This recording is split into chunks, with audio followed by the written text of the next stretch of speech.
Blog Talk Radio.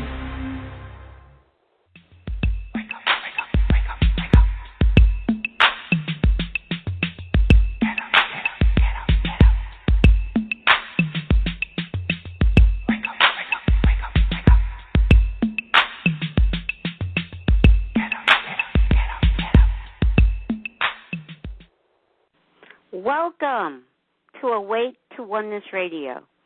I am Caroline Chang, your host. The mission of Awake to Oneness Radio is to inspire the world to awaken to the universal truth of oneness. Science and spirituality are both telling us that we are all connected, that we are all one. What you do to another person, you're literally doing to another aspect of yourself. And when mankind awakens to the truth of oneness, there will be peace on earth. Today's show topic is My Big Toe with physicist and author Tom Campbell. My Big Toe, the toe in My Big Toe stands for the theory of everything. So we like to welcome Tom to Awake to Oneness Radio. Welcome, Tom. Well, thank you, Caroline. I'm glad to be here. Thank you. I'm so glad to have you because I really love having scientists on this show because, like I say in my introduction, it's not just spirituality teaching us about oneness, but also science is teaching us the same thing. And that's where really my understanding of oneness came from was a scientific documentary by the title of What the Bleep back in 2007. And I've been studying spirituality and metaphysics off and on since the 70s. And I was really confused because it's so different from what society and culture teaches us. And so I loved what I was studying, but there was a missing piece until I watched What the Bleep. Which was explaining, I learned about the double split experiment and all of that, but all of that made so much sense to me, and that was the connection, that was the piece that I needed to connect all of what oneness truly means. And so please, you are the scientist, you are the physicist, so please share with our listeners your journey, your exploration, and how all of this started for you. Okay. We'll go back then to when I'm in graduate school, because that's really, not exactly where it started, but that's probably a good place to start the story. And while I was in graduate school, like most graduate students, I worked more hours, than I could stay awake during the day. So it was always hard getting enough sleep and getting all the work done.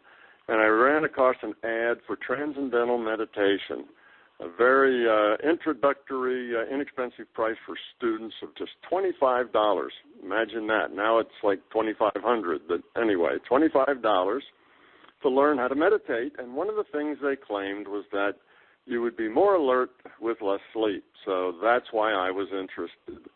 And from there, everything began to change.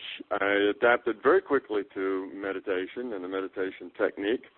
And about 3 months into my meditation, I realized that I could debug computer code much more effectively in a meditation state than I could sitting down with printouts and, in these days, boxes of cards and trying to figure out what was wrong with the codes.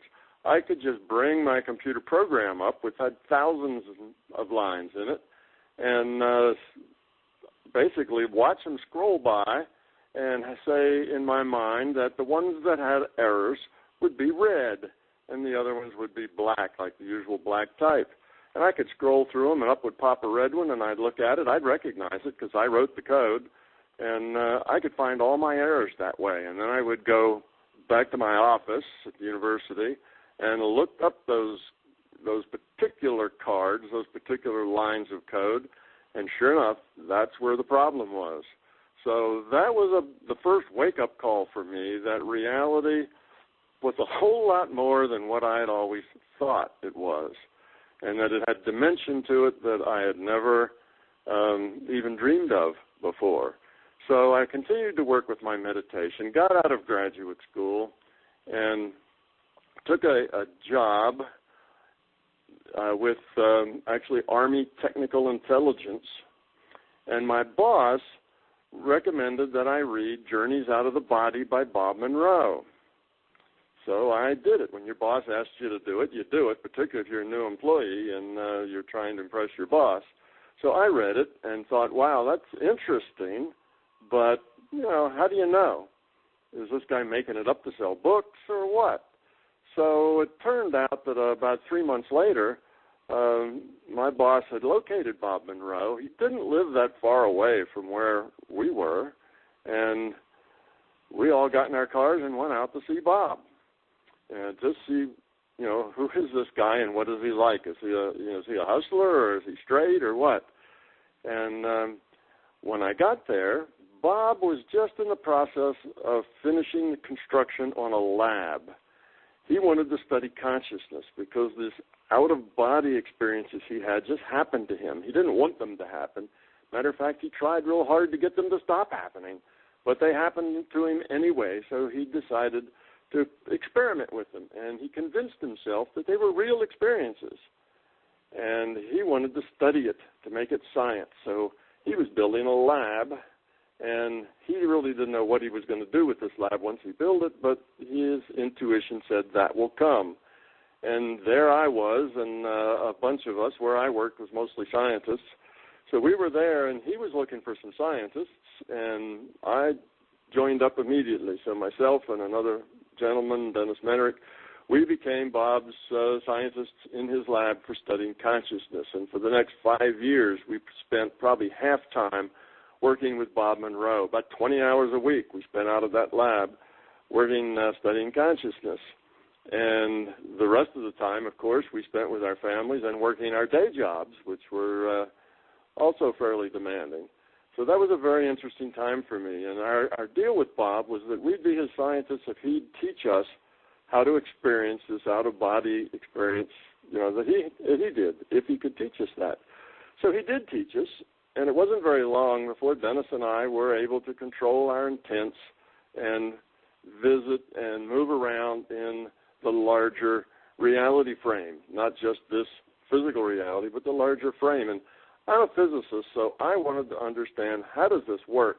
What am I actually doing?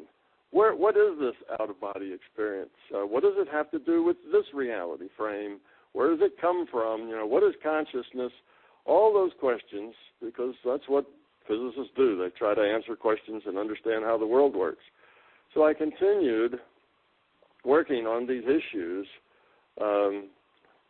for years, many years. All of them were spent with Bob Monroe. Bob Monroe's only took maybe about a decade, but after that, I continued to work on these until about 35 years later, working on them, I thought I understood it well enough to write about it. And I sat down and wrote what I was going to have, what I thought would just be a paper, and it was about 8 pages, and I thought it explained everything, but when anybody else read it, their eyes rolled up in their head, and they said, what? So I thought I needed a little more detail. So I kept working on the detail and passing it out, and people would have questions, and I'd write more to answer their questions. And pretty soon I had enough for 3 books, and those are the books I published called My Big Toe, and it's a trilogy, about 900 pages altogether, and I intended that it be a model of consciousness and reality.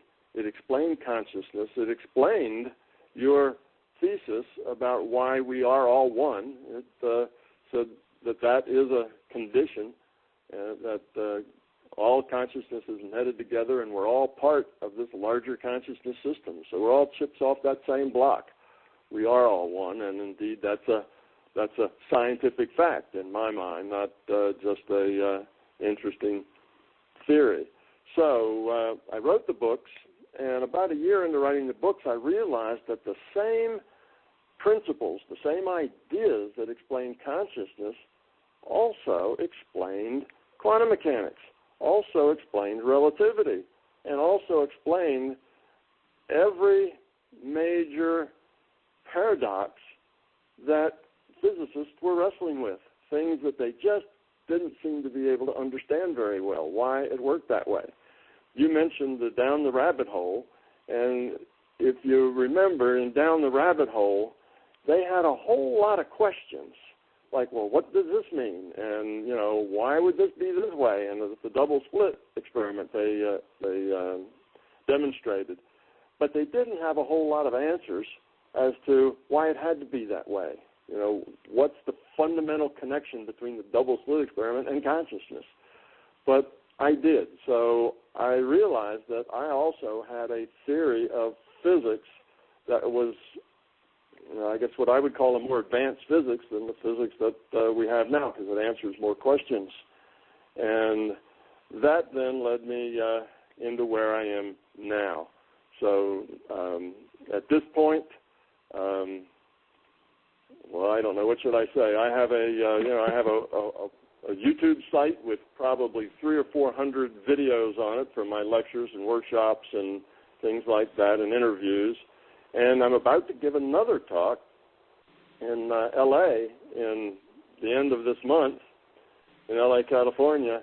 And there I'm going to introduce a whole series of physics experiments, mostly double-slit experiments, that will verify the precepts and the concepts that I've brought, to physics and to consciousness.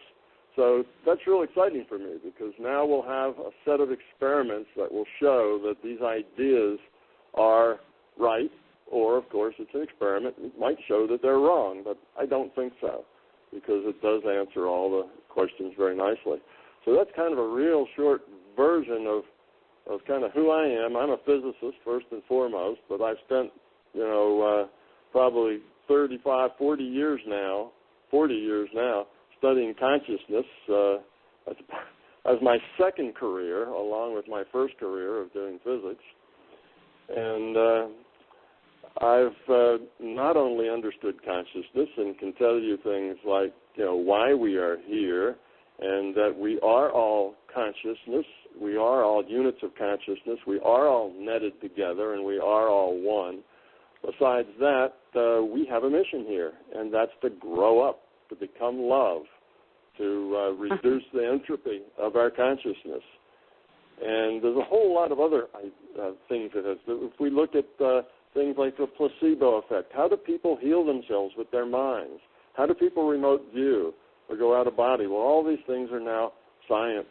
They're all understood. You have an ability to modify future probability with your intent. That's just a feature of consciousness. That's what consciousness does. It's the way this universe works. So the last thing I should tell you, readers, to kind of put me on the map where I am now, is that my theory talks about our reality here, this physical reality, as a virtual reality.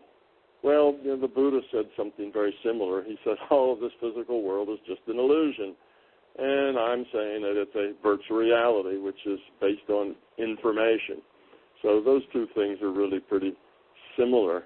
And as a virtual reality, that gives me a sense of purpose and point, what we're doing, how it works, what the rules are, and that sort of thing. So virtual reality is where I am as far as describing this physical reality. That means the reality is computed, like a simulation, if you will.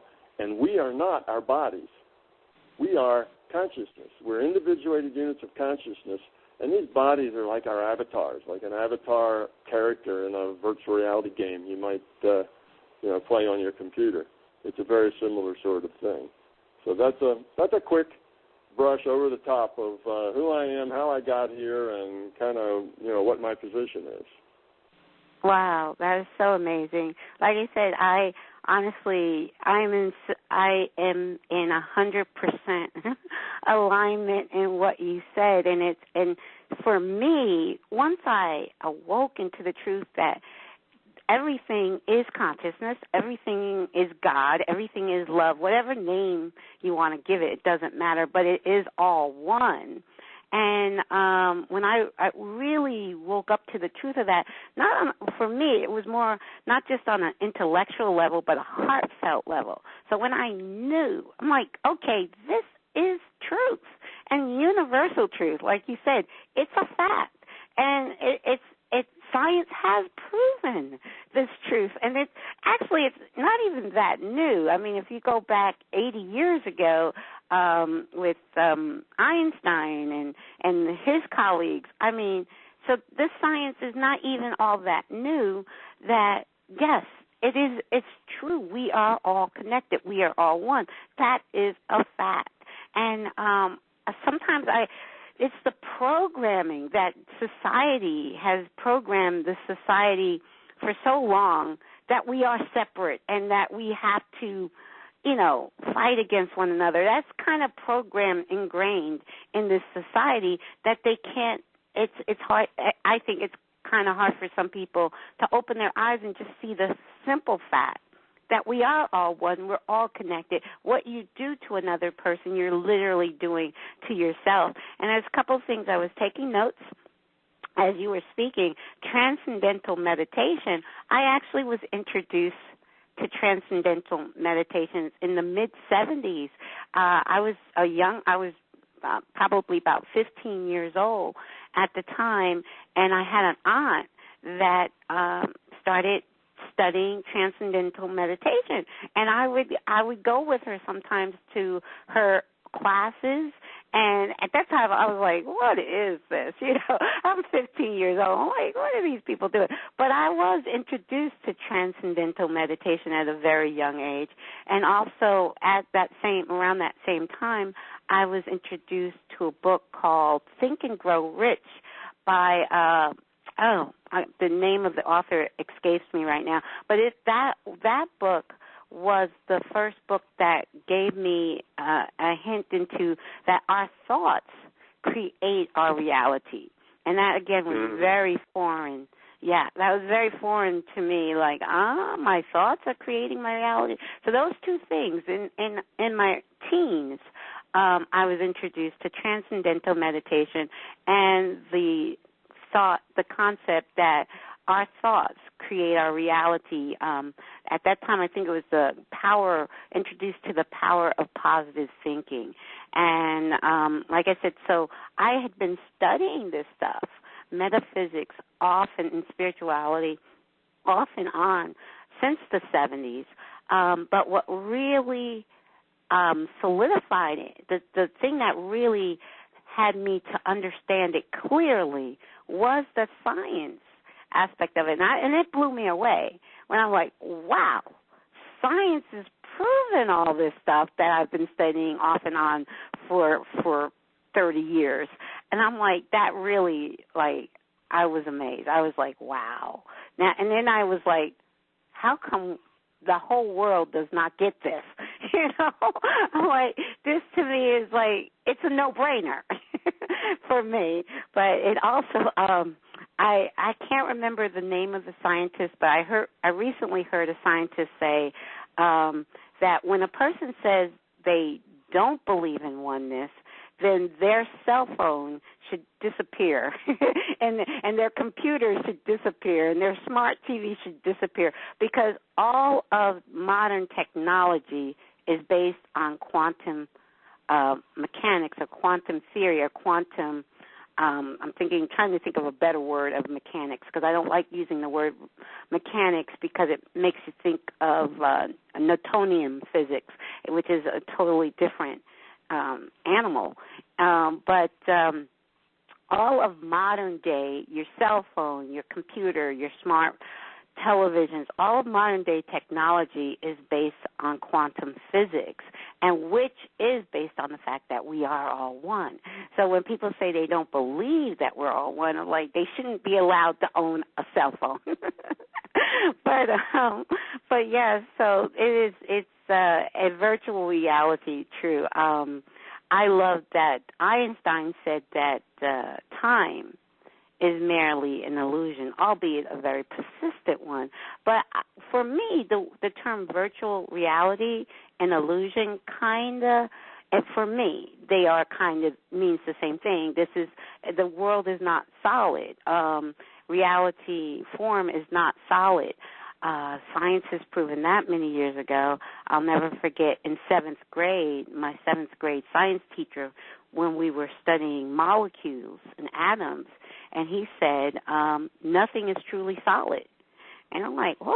What do you mean nothing is truly? This chair I'm sitting in is solid, isn't it? But yeah, so it's totally, like I said, I love when I have scientists on the show, because a lot of people, when you talk about spirituality, they're thinking woo-woo. But no, this is not woo-woo. This is as it is. So that's great. And I love that the fact you have so much online that people can listen to your lectures and follow your work online through your different platforms like YouTube and whatnot. So please share with us more. You say you have an upcoming event in LA, I think you said, on the West Coast. Share with us more, the experiments and what you're going to present in LA at the end of the month. Well, I'm going to talk in general about reality, consciousness, how metaphysics can derive physics. I'm going to talk about our purpose, how one grows up in this reality, processes for becoming love, all of that. But one of the major things I'm going to do is bring up these experiments, to introduce a set of experiments that I have done that will then scientifically verify the virtual reality concepts from which I'm deriving physics. So physicists have been thinking about virtual reality now for a while, and it's becoming a more and more popular idea in physics. And there's been a half dozen or so attempts to show that, by experimentation, that this indeed is a virtual reality, that it can't be anything else. And so far, the experiments have been not, I don't know. They've kind of indicated that's true, but they haven't really been solid. So I have a new set of experiments that should produce some very solid evidence that this is indeed a virtual reality. And once you understand that it's a virtual reality, then the next step is to say, well, who's the programmer? And of course, there is no programmer. It's a natural system, and it's consciousness. Consciousness is the larger system. Consciousness is the root of this virtual reality. That's where it comes from. It's computed in consciousness, though, by the larger consciousness system. And after one understands that consciousness is the computer, is the source of our what we call physical universe here, then once you understand what consciousness is and how consciousness works, then you come to the conclusion that love is the answer, because consciousness is all about growing up to let go of fear, let go of belief, let go of ego, and become love. That's the point of consciousness. Now, I just state that like it's a fact, but in my books and in my talks, I derive that logically, or why that is a logical necessity for it to be that way. So that gives us purpose. We are here in this virtual reality, just like your elf in the World of Warcraft game or your player in the Sims game. We're here as an experience for consciousness, and we have a mission here, and that is to grow up, to let go of that fear. Fear is the opposite of love. So we let go of that fear, that ego, those beliefs, and we come to know truth, as it is fundamentally, and that's what we're supposed to do. And we interact, we express ourselves, we express our quality, and we evolve toward a higher quality of consciousness. So that's kind of the point of being here. And, of course, the scientists will tell you, well, you need to have evidence. You need to have experimental evidence to verify your points. If otherwise you just say these things, then it's just conjecture and it's your opinion, but it's not a scientific fact. which is why I've developed these experiments so that they will, the results of these experiments cannot be explained any other way except that this is indeed a virtual reality, and that this virtual reality is indeed consciousness. So that's kind of what I'm doing in LA, and hopefully within another year or two, the universities will actually perform these experiments, and we'll have results. So it's just going to be a 2-day, all-day Saturday and all-day Sunday discussion of reality, love, metaphysics and physics, and how all of that connects together. So that's what's going to be happening. If you go to www.mbtevents, that's my big toe events, mbtevents.com, you will find schedule about it. It's called MBTLA, and it'll have places and where it is and what the days are. It's to the end of this month. It's the very last weekend in this month is when it's going to take place. So you can find out about it there. Wow, amazing. Yeah, this October 2016, it's an amazing month because I'm not sure if you're familiar with Global Oneness Day, which is this October 24th, the last Monday, or actually because we have 5 Mondays this month. I'm looking at the calendar. It's actually the second to the last Monday this month because we have 5. But October 24th is Global Oneness Day, which is the 7th annual Global Oneness Day, which is sponsored by Humanities Team, and I work closely with Humanities Team and have been celebrating Global Oneness Day for 7 years. And so I just find that so much is going on in the world the latter part of this month in the realm of oneness and non-duality. I love how scientists use the term, I think it's non-local, or not, non-duality, non-local, which is, to me, it's just an evidence that we are, as a society, as a human race, starting to actually wake up to the truth of oneness and love. As you said, love is the answer, because it is consciousness. For me, another name for consciousness is love. And that's its point. When it grows up, that's what it is. Yes, or as I say, as when we wake up, that's what we are. We actually are that, even in our unconscious state of not knowing that the essence of who we are is love. But even when we don't know that on a human consciousness level, we still are that. And then when we wake up, we understand, that's who we are. We are love, and that's who we've always been, is love. And so I love, you said process. I wrote this down, taking notes. See, I'm listening. You said processes of becoming love. Can you share more with the listeners on that? Well, sure. The way, I should say, fear is the opposite of love. And we all have the potential that we can become love. And you expressed that by saying we are already all that, but we, I don't quite use that same words, but it's a very similar thing. We have the potential to become love. That's where we're supposed to evolve to. We're evolving to that state. And the thing that makes us not love is fear. Inasmuch as we have fear, then we can't be loved, because fear is the opposite of love. So the process of growing up, of becoming love, is a process of getting rid of our fear. And, I talk to people, and sometimes, particularly young men, will tell me, well, I don't have any fears, and I don't have, any ego, and I don't have any of those problems. But after a while, by the time we get to the end of the discussion, they realize that's not the case. And then after they go home and learn to meditate and think about things for a while, they realize that they, like almost everybody else, run their life from their fears. Their fears are what makes them make the choices they make, do the things they do, feel the way they feel.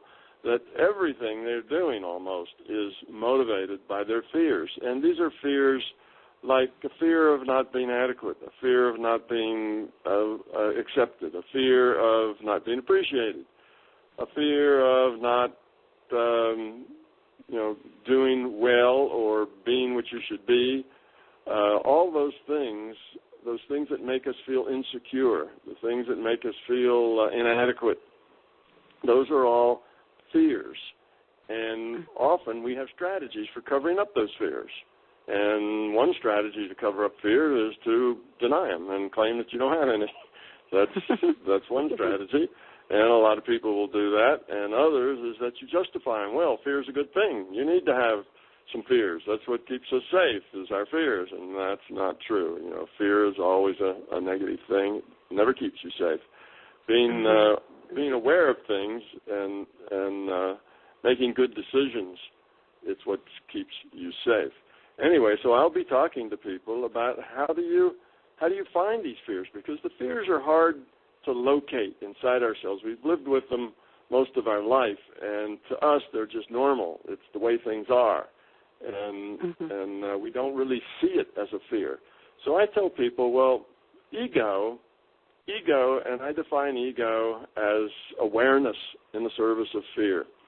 Ego is real common. Ego is all about self. Ego, is about you. It's like, well, what about me? That's your ego talking. Love is about other.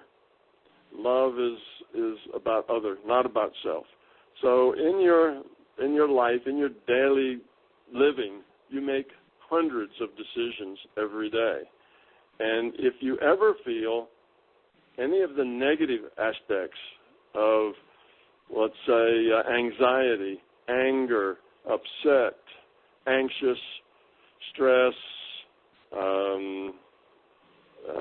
not being happy, not being filled with joy, any of those things, being annoyed, that's all negative stuff, and it all relates to ego.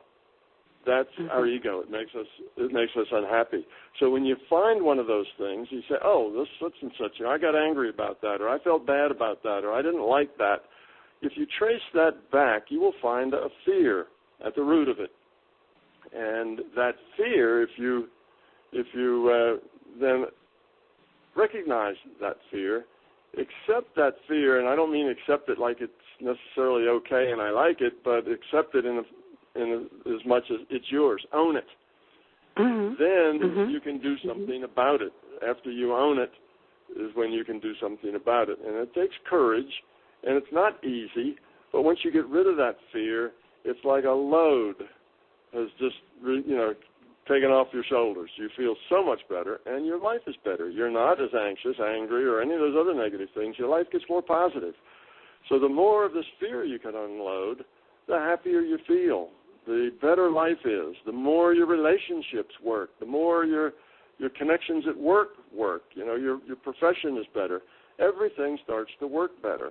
And eventually you find yourself living in a world where you exert no control, but everything falls at your feet just exactly when you want it and just when you need it. Life is good, and that's the way it is when you live without fear. With fear, it's a constant struggle. You're always trying to get things arranged the way you want them. Of course, that's the way that, that's the right way, whatever the way is that you want them. That's kind of by definition the right way and the best way inside people's minds. So that's what we will talk about, methodologies for doing that process of getting rid of fear. And I will have a lot of Q&A, a lot of questions, because these are individual questions. Everybody has their own expressions and their own ways they deal with their fears. So I like to do a lot of just talking with the audience so that individuals can ask questions about, here's my experience, or, I think this, or what does this mean, and so on. So we can just have a long conversation. So that will happen too. That sounds great, amazing. When you speak of fear and love, I totally totally in agreement with you. And yet I noticed, too, in doing this kind of work that I'm doing with the podcast and speaking to scientists and spiritual people such as yourself, that sometimes terminology, sometimes words, sometimes we could be saying the exact same thing but using different terminologies and different words. So I always say never let the words get in the way, because we truly are resonating and saying the same thing. When I think of fear and love, I also think of vibration. I know that science speaks about everything as being energy and giving off a certain frequency and vibration. So when I think of it, I think of fear as a lower vibration. Even the wave pattern of fear, of the frequency of fear, is a much lower vibration than that of love. So for me, it's all about raising my vibration. I know that if I'm not feeling, well, or if I'm feeling kind of sad and lonely, for me that has been a key. That has been my thing, is feeling sometimes lonely from as far as I can remember. I felt like I was alone, but then understanding the truth of oneness, I'm like, I'm never alone. First of all, I'm a part of the whole. I'm a unique aspect of the whole, and can never be separated from the whole, from consciousness, from all that is. So when I really focus on the truth of that, I forget about ever feeling lonely, regardless of if I'm in a room with 100 people or if I'm in the room by myself. I'm never alone. So it's that thought of knowing that you're never alone raises the vibration to more of a loving feeling, and that you're always loved, you're always protected. And when you know that at your core, you're always loved, you're always protected, you can have those moments where but then you wait, you snap out of it. You can have the moments of, I feel lonely, but let me snap out of it. Let me focus on the truth that I know is true, and that raises my vibration to a place of love.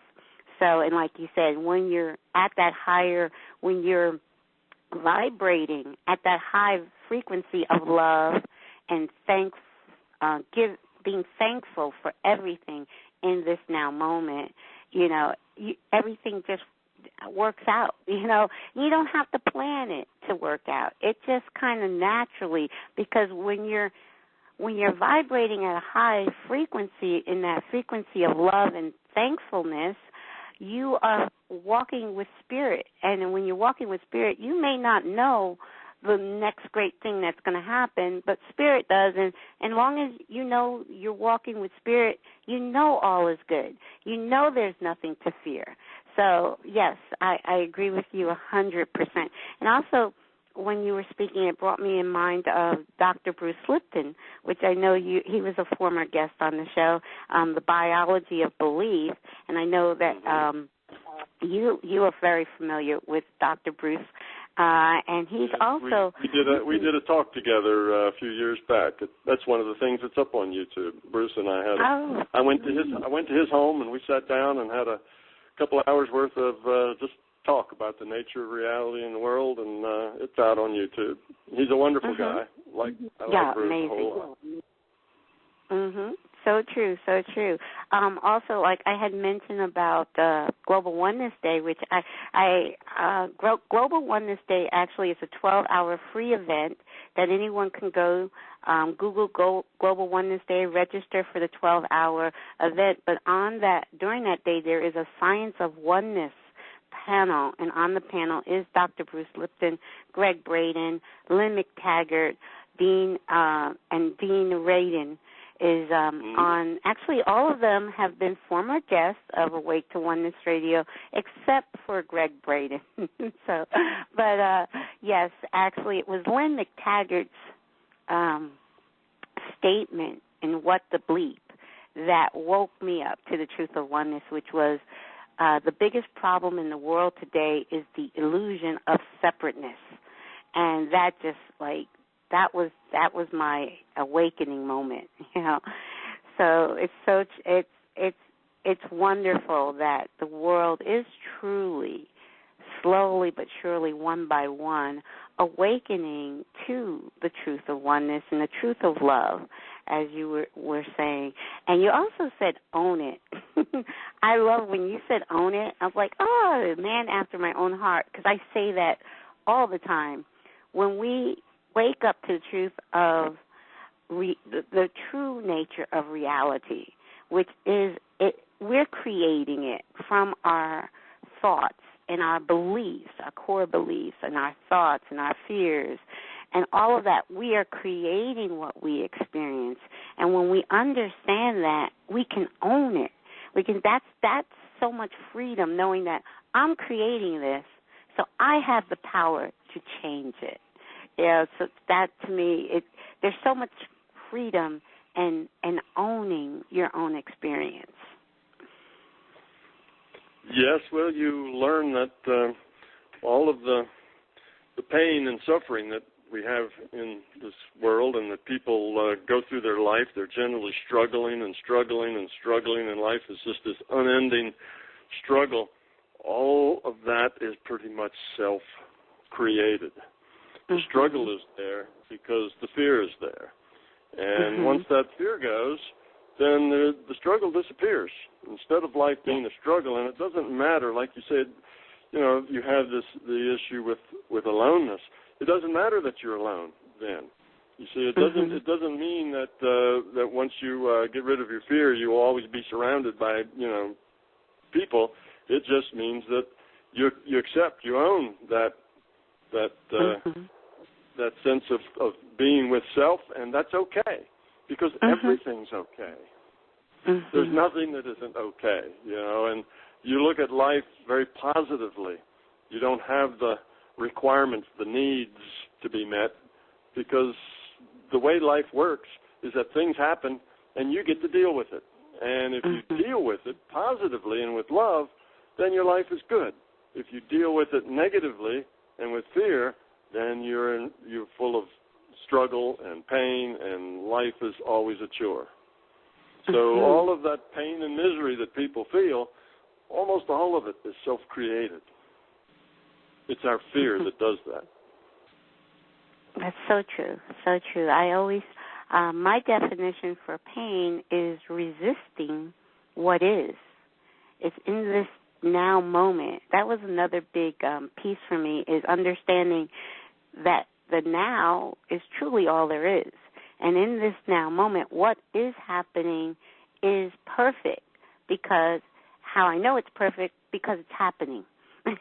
And so what's happening, embracing it and being thankful for it and looking for the positive in every now moment, because there is positive in every now moment, and looking for that and not focusing on whatever is you can quote-unquote call negative. I try in every now moment, regardless of what's going on, to look for the positive in this moment and go with that and appreciate, be thankful for it. Because if it's happening, it's supposed to be happening, and you're always exactly where you're meant to be. So no, and you're always equipped with exactly what you need in that now moment. So that, to me, is another big piece of understanding that time is truly an illusion. Everything is happening in the here and now. Well, the present, the future, past, and present, and the present is where all the action is. That's where everything happens. And the thing that the present allows us to do is it gives us choice. In the present, we have choices. And whether we evolve and grow up and become love depends on how we make those choices. And one of the choices you make is whether to approach things positively or negatively, whether you let this behavior upset you or you just accept it as it is. It's how you deal with it. It's important. So here we are in the present moment. Things happen, and we get to deal with them. And by the way we make choices, the quality of the choices we make determines whether we evolve toward love or whether we de-evolve, toward fear. So that's what we're here for, is to experience this the choices that we're making now and making those choices as high quality as possible. That's why when you learn to meditate and center yourself, you're always centered in the now, because this is where the choices are made. All the choices are here. So how you evolve yourself, positively or negatively, toward love or toward fear, has to do with the quality of those choices that you make in the present moment. And many people, because they're not focused in the present moment, aren't even aware of the choices that they make. They make them automatically. They make them based on the fears they have and on the anxiety and the things they need and want and all the ego stuff. And they're not even aware that they have choices. They tend to not take responsibility for their life. So if somebody, does something they don't like, then they say, that person makes me angry. That person doesn't make you angry. You choose to be angry. You have other choices. Anger isn't the only choice you have. It's because of your fear that you choose to be angry. So you see, one has to take responsibility for all of one's choices, and the quality of those choices make a difference of who you become. We are the sum of all of the choices that we have made up to this point. That expresses our quality of our consciousness. So that's why the now is very important. That's where all the action is. You see, now the future is just in probability. It doesn't exist as a place that one can go visit the probabilities. It's just a probable future. It hasn't happened yet because we have free will. And the future will be what we make it. We are creating that future, choice by choice. And it will unfold as we unfold it. And the past is history. It's like history in a database. It's a set of what happened and the probability, the various probabilities of what could happen. So we do have a future in the past, but they're not places that you make choices. They're not places where you have free will. The only place where you exercise your free will to choose is in the present. So that's where all the action is. That's where all the growing up is. And that's where we need to stay focused. Right. And I also say that I love the term, to use the phrase, the present, the now, is your point of power.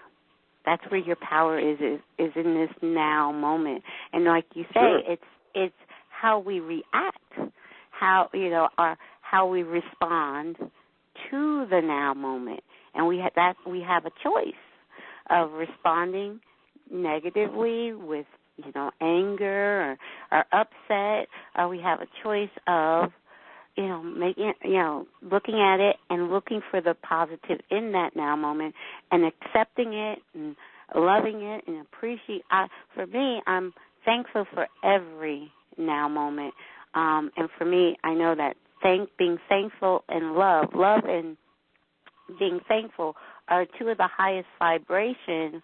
I think Dr. Emoto, who recently passed away, but from his experiments with water, tells us how the frequency of love and being thankful are so high. And so you combine those two high vibrations of love and being thankful in the now moment, regardless of what's happening, and then go from there, just from each and every now moment. Being love in action, I like to say too, just, responding to everything with love, so that we're definitely totally on the same page with the understanding of love and oneness, which is a great thing.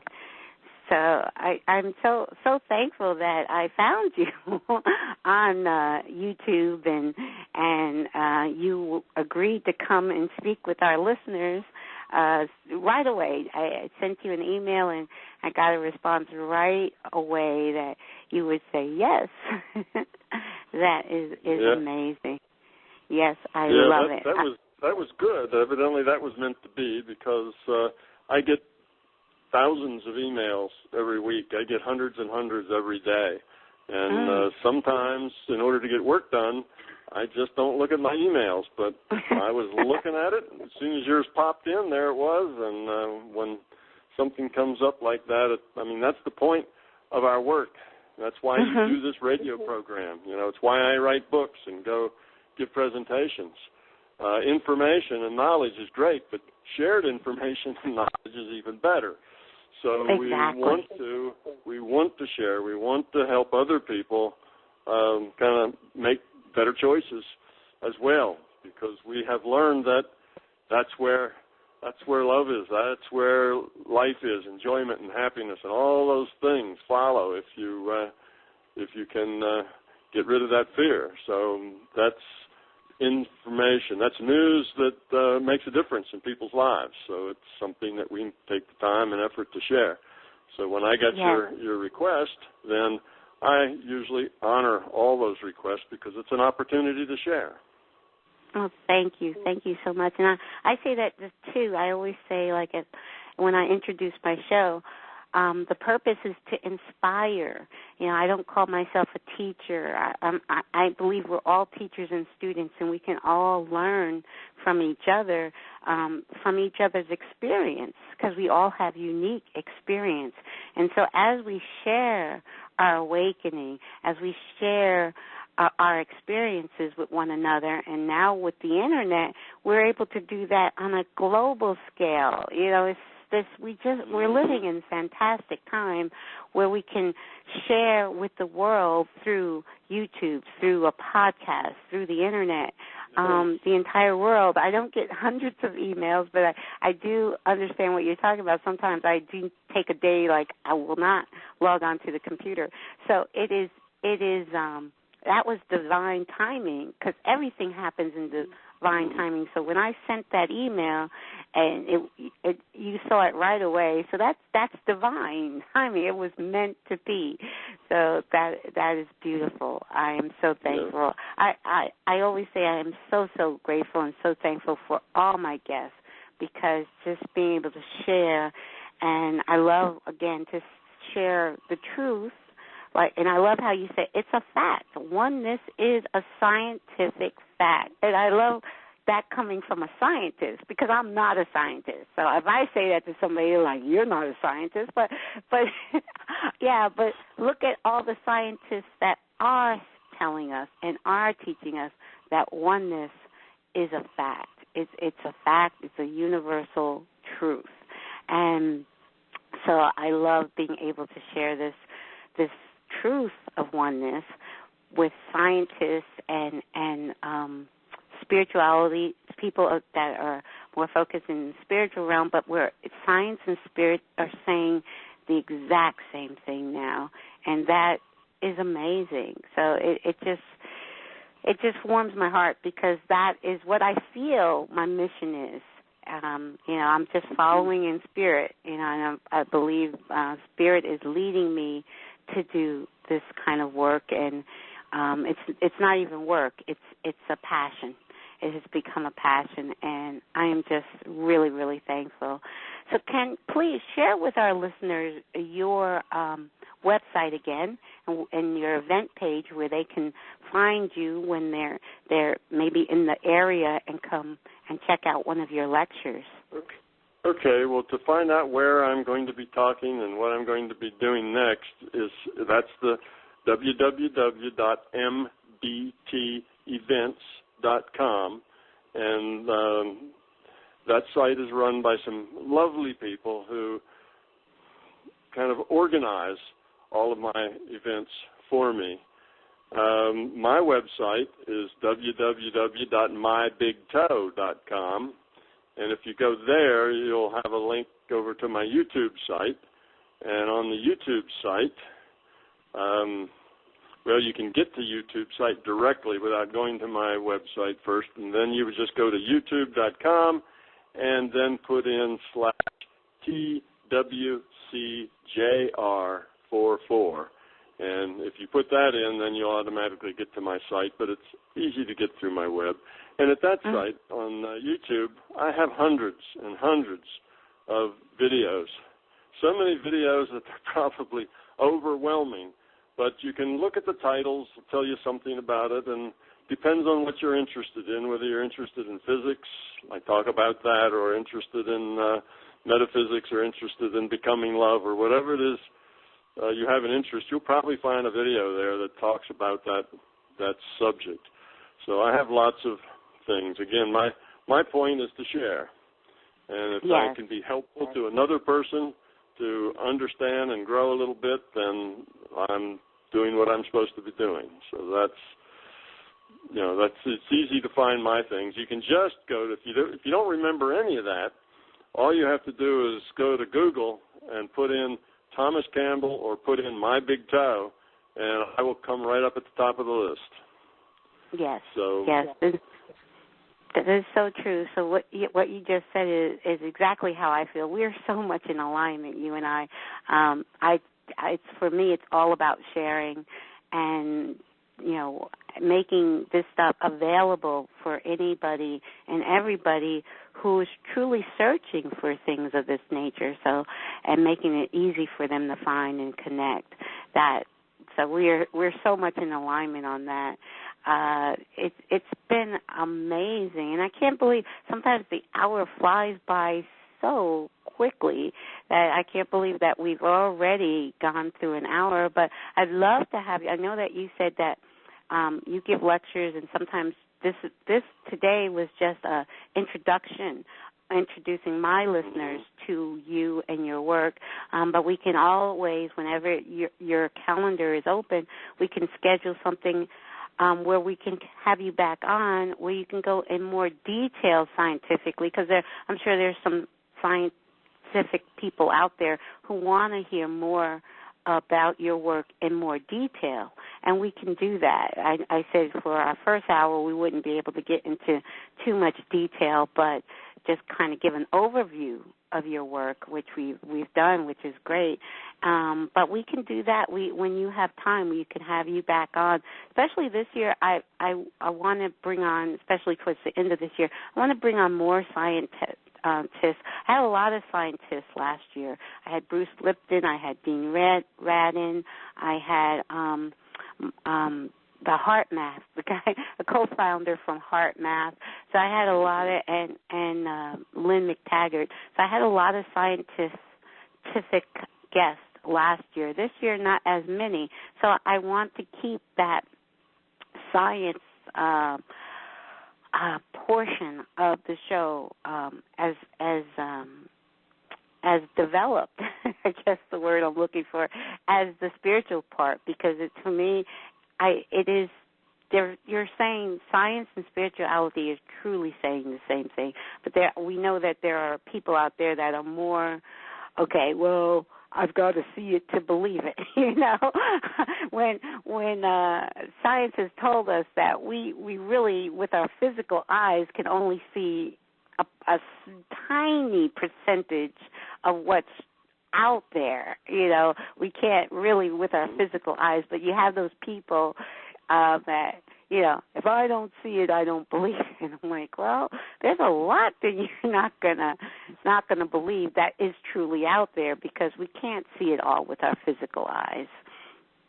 So this has been a truly wonderful hour, and I just want to remind the listeners again, because we are in the month of October, and Global Oneness Day comes up on October 24th. If you're interested, it's a free 12-hour telesummit that you just register for, and you can listen to it all day. And the great thing is it will be available to listen to for 48 hours after. So from October 24th to October 26th, because I know people's like 12 hours. I'm not sitting and listening. So you have 3 days actually to listen to it at any point during the 3 days of 24th to 26th to listen to Global Oneness Day. Just Google it. It'll pop up, and you can see the host of speakers. Like I say, there is a panel on Science of Oneness is one of the panels, but there's 17 events that day, and I think anyone that's interested in truly understanding oneness and the science behind oneness, that would be something to check out if you're interested. But thank you so much, Tom. I so appreciate having you as my guest today, and look forward to when you're on the East Coast. I don't travel as much as I'd like to, but I'm hoping to travel more in the upcoming months and years. But whenever you're on the East Coast, I'm going to keep an eye on your event page and look for when you're on the East Coast, because I definitely want to come and meet you in person. Well, I think that'll probably happen, and yes. I get all over the place. So it wasn't that long ago I was in Boston, and I've given programs in Charlotte, North Carolina. So that's kind of the northern part of the East Coast and the southern part of the East Coast, and I'm all over. So it won't be that long before I end up back on the East Coast again, I'm sure. But actually, in this next year, starting in February, I'm going to be going around the world. We're going to be going to New Zealand and Australia and India, and just make a trip around the globe, giving talks and meeting people. That is really exciting. So I'm putting that intention out for my future too, to actually be able to travel the world. Our last stop is going to be New York. Okay. All right. Do you know what month that is? New York. I'm an hour and a half away from New York. Well, just go to MBT events, and they will they'll tell you. But that's that's the last stop we'll have. Will be New York. So that's kind of central East Coast.